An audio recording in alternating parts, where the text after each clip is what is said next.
chairman of the Small Businesses for Florida, but I'm not here to take a position on either one, for or against. Our members have to vote before we have a position. But the general feeling of our membership is that anything is better than 72,000 pages right now. So when we look at the flat tax, basically what it's trying to get at is a simple formula so that you don't have to fill out all the forms. And on one bill, HR 1040, House Bill 1040, which was introduced in 2013, he talked about, Congressman Michael Burgess talked about having a 19% flat rate for 2 years and then 17% thereafter, and then still keep a few of the standard deductions for dependents, retirement distributions, etc. And it would also repeal the estate tax, gift, generation skipping taxes, etc. And then another flat tax proposal recently came forward by Representative David Camp, who's chairman of the House Ways and Means Committee, just a couple weeks ago, or actually more than that, about a month and a half ago, and he joined in with Senator Max Baucus of the U.S. Senate to come up with a plan with 3 rates of 10, 25, and 35%, and a corporate tax rate falling from 35 to 25. But that has been considered even more regressive than what we have. But what you run into is that you have in Congress, there's almost $1 trillion in taxes that are in loopholes. Well, there's only $1.1 trillion that's collected to begin with, because half aren't paid. Well, the challenge that exists within Congress is that now you've got to go back and try and get rid of all of those loopholes. And every loophole was put in there by a specific congressman and part of his constituents. So now you've got to get them undone. The long and the short of all that process is that the HR 1040, although it was filed a year ago, nothing is happening on it. On the current proposed draft legislation by Congressman David Camp and Senator Baucus is that it was discussed a lot, but when it came down to comments from the House Speaker John Boehner and Congressman Paul Ryan, who wrote the budget for this year, it was only generally referenced, and both of them were asked publicly for a comment, and they had no comment on it whatsoever.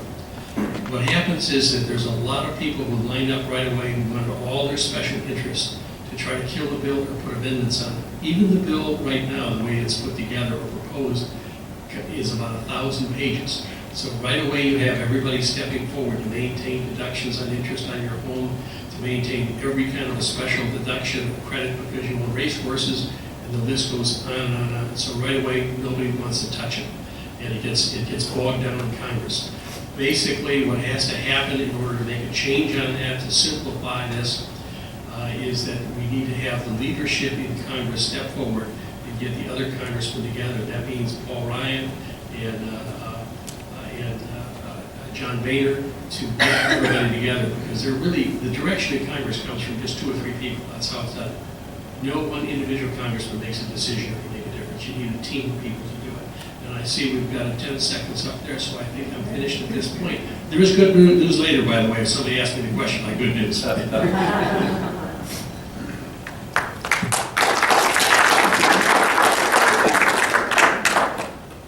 Thank you, gentlemen.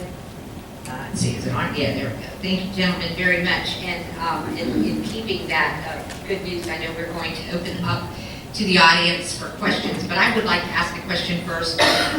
When we were discussing the questions earlier, we wanted to ask this question at the very beginning, so I'm going to allow each of you to answer this question, and they will have 2 minutes to answer this question. Some of the questions may take them less than 2 minutes, but we'll give them a 2-minute maximum.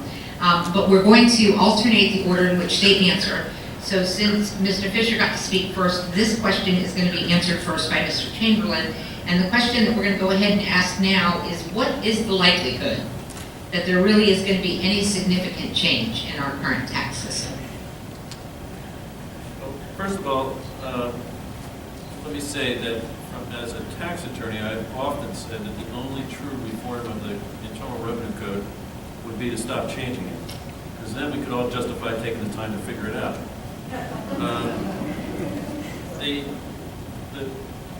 The change that Jerry's talking about with the flat tax, I think some of the things he's talking about are realistic, and there's a chance that some of those things could go through.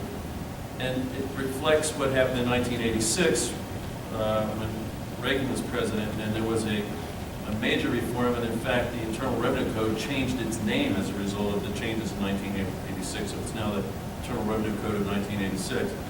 And what happened there was they had 50% marginal rates, and the goal was to lower them, and they lowered them to 28%. And the way you do that and stay revenue neutral is you make everything else taxable.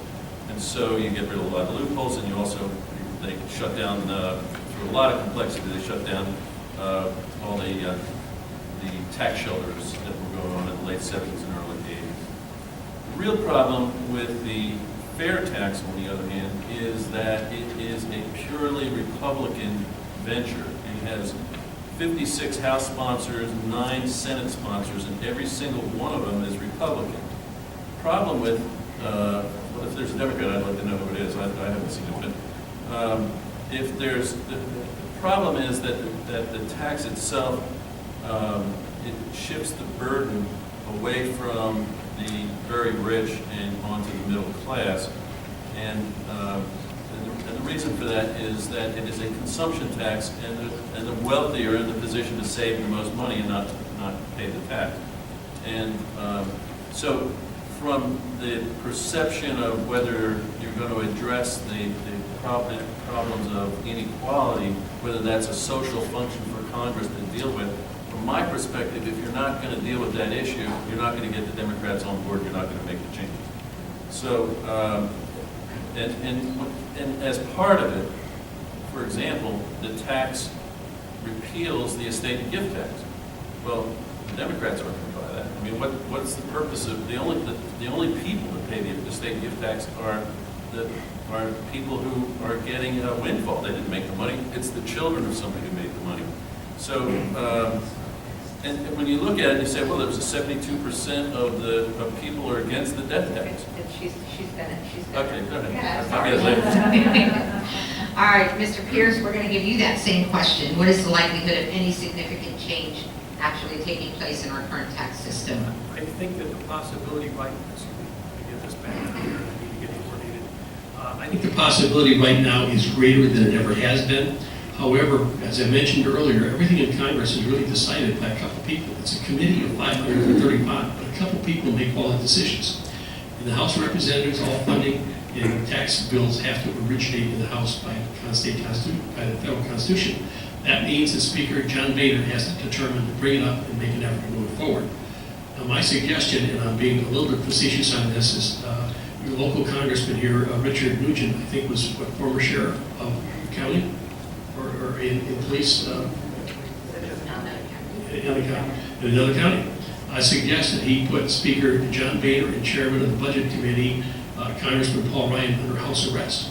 And he could also bring in Congressman Luis Gomez from Texas, who's a former judge, and then impose a sentence on them if they don't get their act together.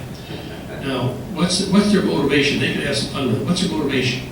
Well, the current economic news right now in our country ought to be a wake-up call.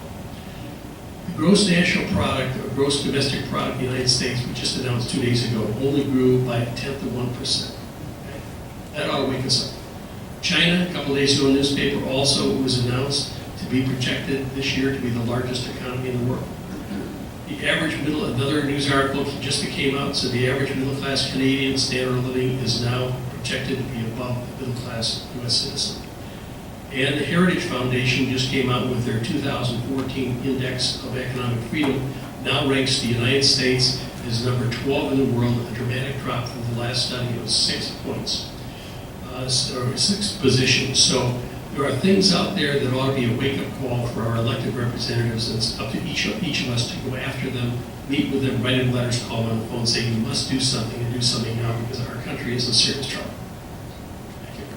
Thank you very much, Mr. Pierce. We'll now direct that question to you, Mr. Fisher. What is the likelihood that any significant change is going to take place in our current tax system? I believe the likelihood is growing every day because the fair tax right now is being marked up by what's called the Joint Committee on Taxation. They have a study board that will take all of the economic analysis that's been done in the fair tax, and when they come out of that, Rob Woodall, who's the congressman sponsoring the fair tax, already has a solid indication that the fair tax will score both as revenue neutral, meaning it will generate the same amount of funds as the current system, and that it will produce an immediate savings of close to $100 billion cumulatively, and that it will generate economic growth of a minimum of 3.5% in the year of passage, and increasing each year thereafter. Congress still, with the exception of the proposal just drafted by Congressman Camp as chairman of the Ways and Means Committee, scores their tax policies what's called statically. That means they only look at the specific numbers from the standpoint of a single snapshot without considering consumer behavior, business behavior, growth in the economy, and all of those things. But now with Camp's proposal, it was scored both statically and dynamically, and under the dynamic scoring, fair tax scores out better than any other tax proposal out there for all of the key criteria of an income tax. And let me mention this class warfare thing. Under the fair tax, no one earning under $30,000 a year pays a dime of taxes. In fact, with the prebate, which is basically the equivalent of a standard deduction, where every taxpayer gets a check, with that prebate, they actually end up with net growth in their purchasing power. All right, thank you, gentlemen, very much. We're now going to open it up to the floor. So I assume we have folks out there who want questions, have questions to ask. I see somebody. So what we'll do is I'll bring the microphone to you, and you'll be able to ask your question. We are going to rotate who answers first, second, and third. And keeping track of this is somewhat like calling the Kentucky Derby on Sun. So bear with me if I get them wrong, but I've got a pretty good system. Yes, ma'am. Would you like to tell us your name? I'm Sid Corbett, and my question really is for the flat tax. I like the idea of, the flat tax, but I just don't trust Congress, and I'm hoping that you can put my I'm hoping you can put my mind at ease. Once they establish the percentage, what guarantee do we have that that's just not going to go up and up and up? We have history that shows us that they have had tax rates at 1%, at 4%, and you turn around and they're just used politically to sometimes it'll go down and then sometimes it'll go up. And I think that that's a real problem for the flat tax. I think that's a good question. In Congress, everything revolves around one issue, no matter what the subject. It has to do with power control on one hand and total freedom on the other, which is anarchy. In the middle, we have the U.S. Constitution. Politicians like power and control, so once you have the flat tax, there's nothing to say that they couldn't change it an hour later or the next day. So you have people trying to pull the U.S. Constitution is the best that mankind has ever created in the history. But you have people wanting to pull one direction or the other. There's nothing to say that it can't be changed. You change right away.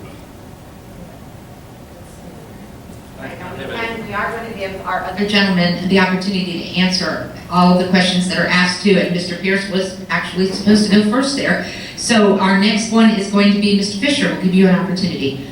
There are 4 problems at least with any flat tax. First is that it continues to strangle the economy and does not promote the growth that untaxing capital and labor promotes.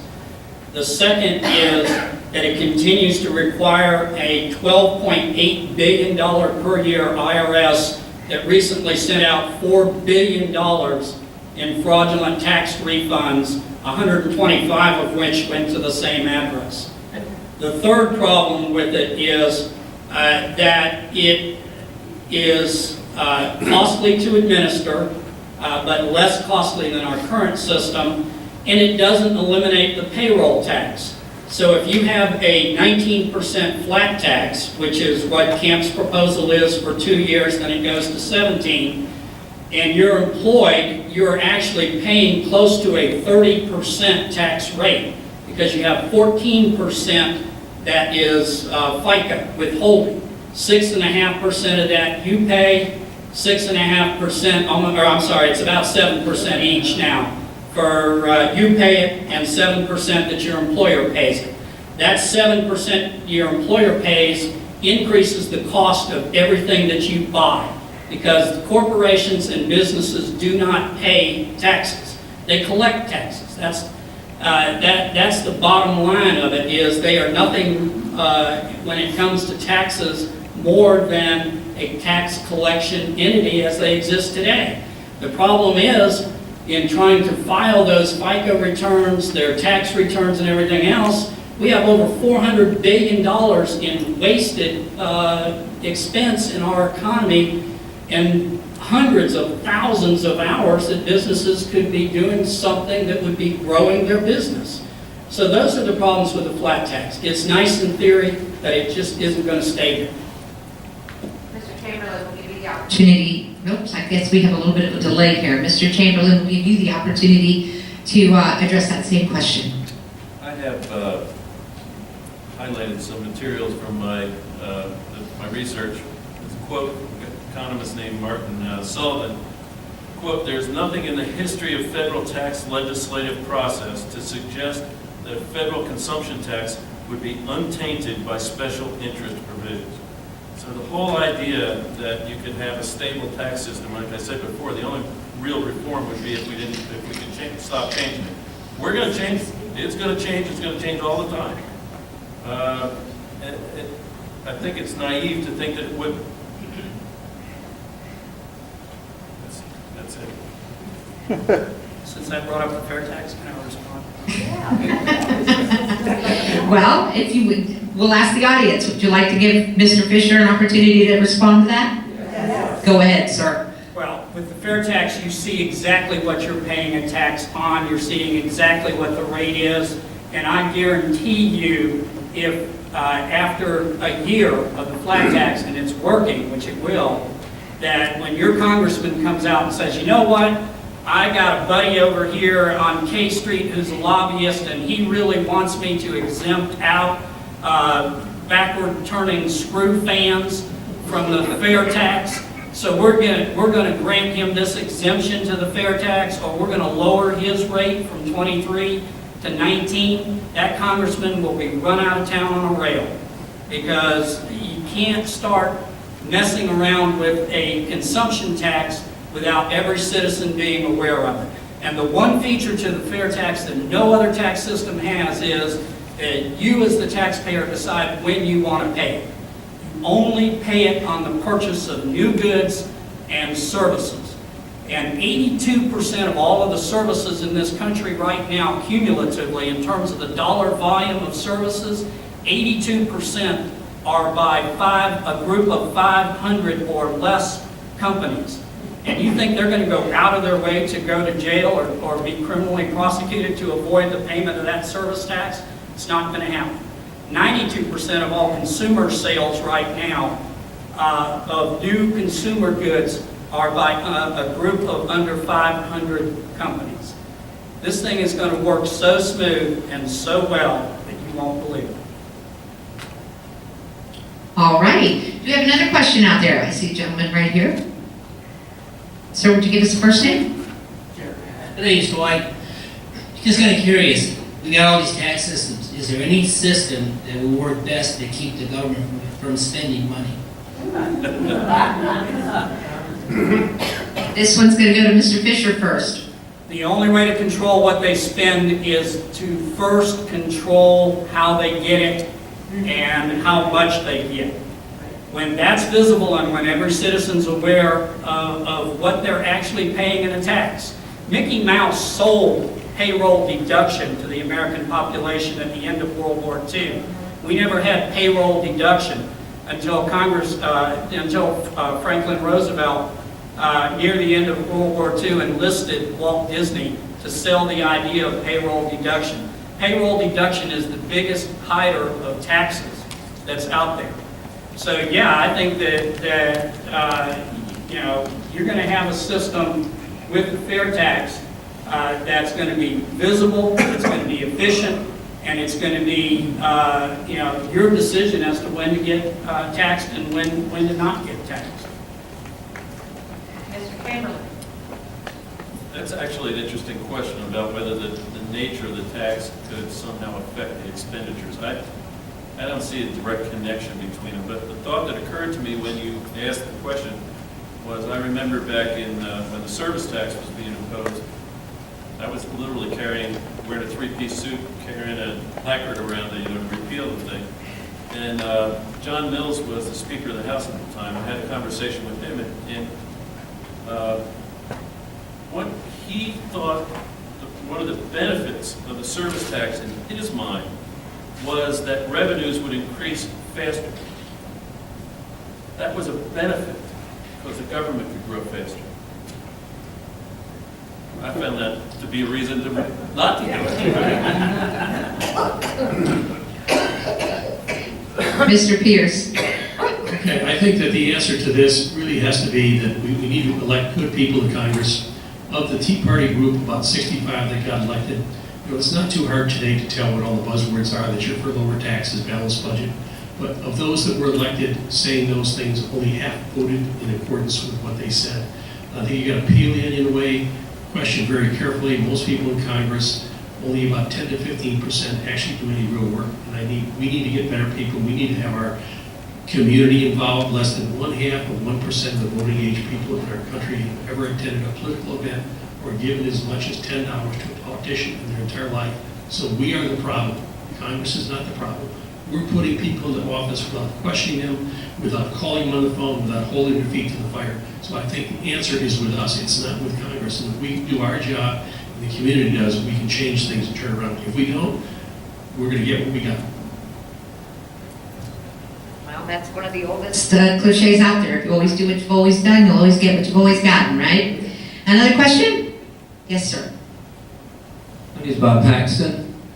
Regarding taxes on services, it just seems to me that they're already being taxed. If I go to the barber shop and get a haircut, part of what I pay for that haircut ends up at the IRS as my barber's income tax. So it seems to me taxes on services are already there, they're just sneaky and we don't see them. Am I right or wrong? I disagree with that. The reason I disagree with that is there's this false assumption that whenever a tax is imposed, that the person who is the service provider has the ability to actually pay that. For example, in your case, the person may not have an income tax at all. You might be below, in the zero bracket amount, and so there is no income tax on your haircut, which strikes me as probable.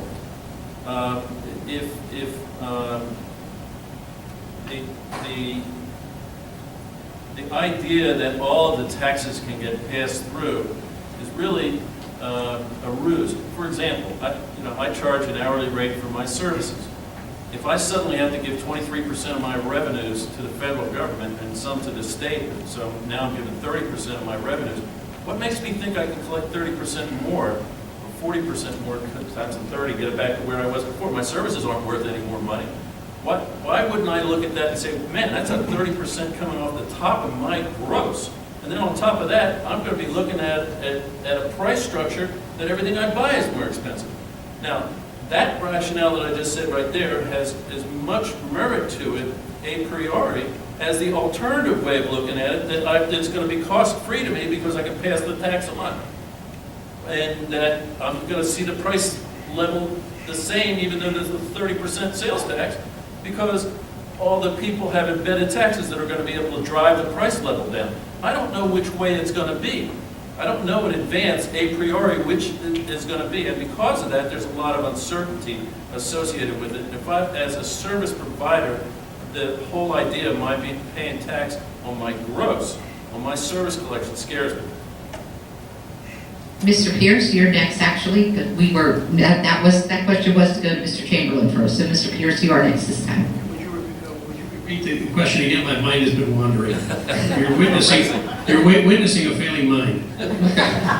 I I'm just questioning whether the services that we already buy, like haircuts, are indeed being taxed, just kind of in a sneaky backdoor way, because when I pay my barber for a haircut, that is taxable income to her, and she has to pay income tax on that, so part of what I pay for my haircut ends up at the IRS, so I am getting taxed on those services, I'm just not seeing it on my receipt, is that right? I personally just don't have a strong feeling on that. They are paying taxes, they're paying real estate taxes, they're paying taxes when they drive the car to get to work. There's taxes going out there, but how you can impute that directly to an income tax, I don't see it. Well, Mr. Fisher? I have to say that not only do I disagree with Mr. Chamberlain, the following PhD level, Nobel laureate level economists disagree with Mr. Chamberlain. And you've got Lawrence Kotlikoff, Boston University, Dale Jorgensen, Beacon Hill Institute, who's also a professor at Suffolk University, David Turek with Beacon, Henry Aaron and William Gales with the Brookings Institute. And in addition to that, you've got over 50 business professors and economists who signed what's called an open letter to the President and Congress of the United States and the American people concerning the federal tax code. There is no question that the FICA paid by an employer is an expense to that employer that's built into the cost of that product to the consumer. Just like the property insurance is, just like the rent is, his cost in complying with our current income tax system is built into the cost of that service that he charges. So he's got, and this has been documented by economic studies, he's got between 22 cents and 27 cents of every dollar that he charges for his service is there because of the fact that he's having to pay FICA, he's having to pay tax professionals like Mr. Chamberlain, he's having to pay accountants, he's having to comply with the income tax code as it exists today. Granted, is every penny of that going to come out when the fair tax is passed? Possibly not, but what is going to drive it out? Competition is going to drive it out. You think if H&R Block can undercut the services of some other provider by 23%, that they aren't going to drop it to 20%? Of course they are. All right, do we have another question? Another question for our panel?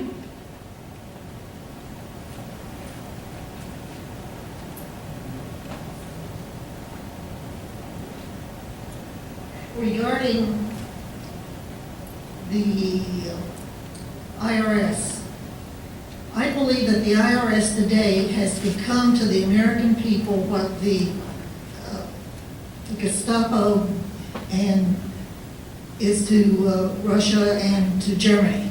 And the IRS has overstepped its bounds. And why would anybody in this country want to support any tax form that would continue with the IRS? I'm one who believes that as long as the government has a source of funds to fund all of its programs, regardless of what they are, is there any need for the federal government of our country to know what any citizen makes or how he gets it? So why would you want a flat tax and continue with the IRS? And this question is going to go to Mr. Pierce first. Well, I certainly agree with what you just said. My feeling of the flat tax or the fair tax is that anything is better than what we have. However, with the IRS, the way that the 16th Amendment reads is that it has overturned major parts of the Bill of Rights, freedom of speech. It has overturned the right of people to be free of siege and seizure of their property and papers. The Fifth Amendment of protection against providing information that can be used against you, and the right for trial by jury. With the IRS, you are guilty until you prove you're innocent. And so a very great number, all the points you make are very valid. I simply say that the flat tax, to try to simplify it, will be a help in the right direction. Is it a solution? Will it get rid of these problems? Absolutely not. Mr. Fisher? There is no other solution in terms of the IRS other than to repeal the 16th Amendment and close the IRS in transition within 2 years from the time that the fair tax takes effect. $12.8 billion a year on the books is what it's costing us at a minimum right now. There are off-the-books expenses for the IRS that are off-budget, that are these types of expenses that we don't, as taxpayers, don't even know about. The IRS has become a political weapon through its 503c4, C3 distinction group, and there is no reason why the American